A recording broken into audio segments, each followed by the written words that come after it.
Hello, my name is Richard Skipper, and you're watching BroadwayBlogspot.com.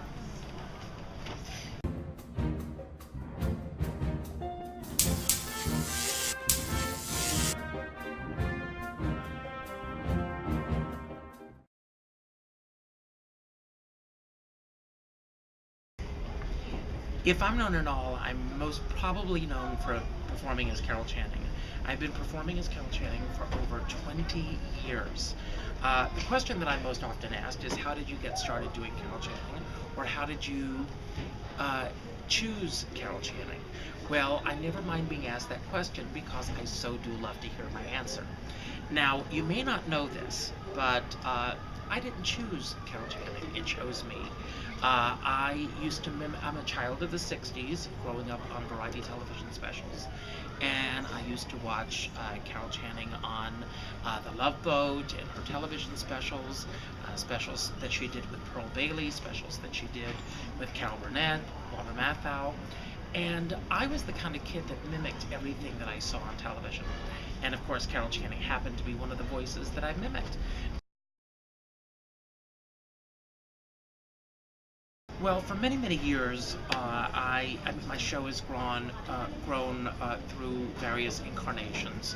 My very first show was called Carol Channing's Broadway, and I took the iconic songs of Carol's career, and I interspersed those with songs that she never got a chance to perform on Broadway.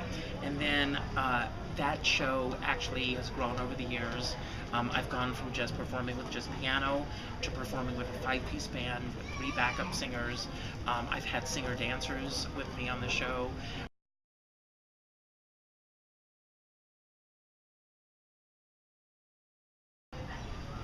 I've actually had these conversations with Carol that it must be odd to know that there is a man playing her on stage. But I really don't think in those terms.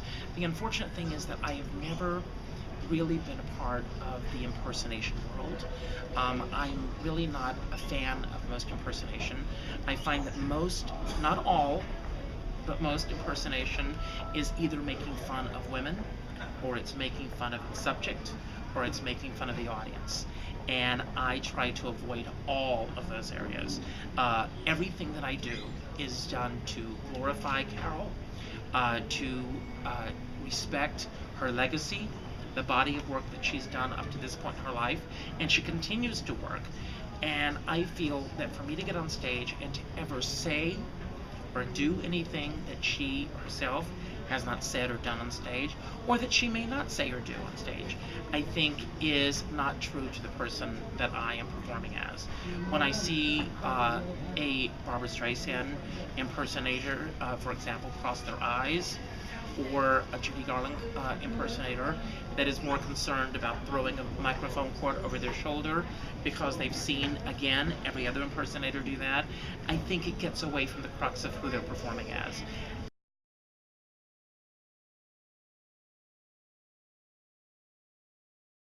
When you're doing a solo show, you have so much more riding on your shoulders. The audience becomes the characters that you're playing opposite or off of on the stage. Um, that is, in my show, there is no fourth wall. It definitely is a total connection between me and the audience and where the audience takes me. And I never know what's going to happen when I go out there. There's a discipline that has to happen, that when you're doing a show, that there's no one else that can go on in your place. You have to be ready to go on. And I think that it's very important that if you are going to be doing a one-person show, you have to, number one, you have to believe in the subject that you're doing. Um, One of the things that Carol has said that I really have thought about every time that I walk on stage is you can't do it with malice. Because if there's any malice involved, it's not a loving portrayal.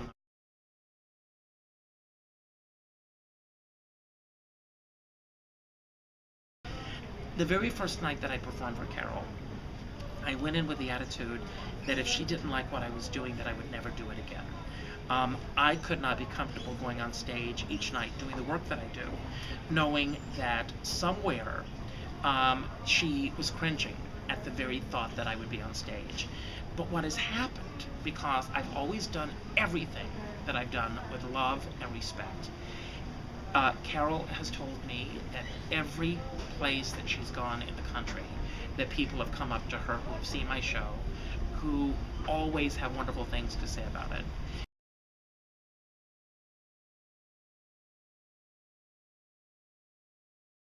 The greatest thing that has come out of all the work that I've done, I mean, when I first started doing this, if anyone had ever said to me that I would become friends with Carol Channing, it would have been a far-fetched idea. But over the years, our relationship has grown. I have the utmost respect for her. It's very interesting also, the more that I've gotten to know Carol Channing, the more or the less inclined I am to actually want to perform as Carol. And I say that out of total love for her, because the more I get to know the real person, the harder I think it is for me to be able to emulate that on stage. I see a warmth and I see a love within Carol. A lot of people may think of Carol as a caricature or someone who is not a real person. And so the closer that our relationship has grown over the years, the harder it's gotten for me to actually go out there and do the work that I do because of that. Thank you for watching BroadwayBlogspot.com. Now, if you haven't had enough of me, you can visit my website, www.richardskipper.com. So anyway, she's here as your hostess, the lovely and divine Miss Carol Channing.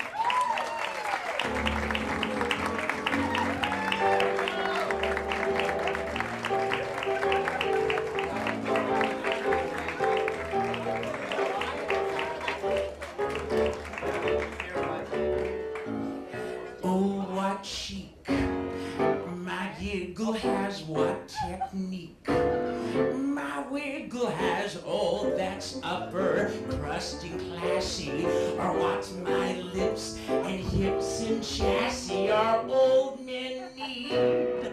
A nurse around when they see me swing my purse around. I've got elegance. If you ain't got elegance, you can never ever carry it off. Ladies and gentlemen, the Elegant Legacy Award winners.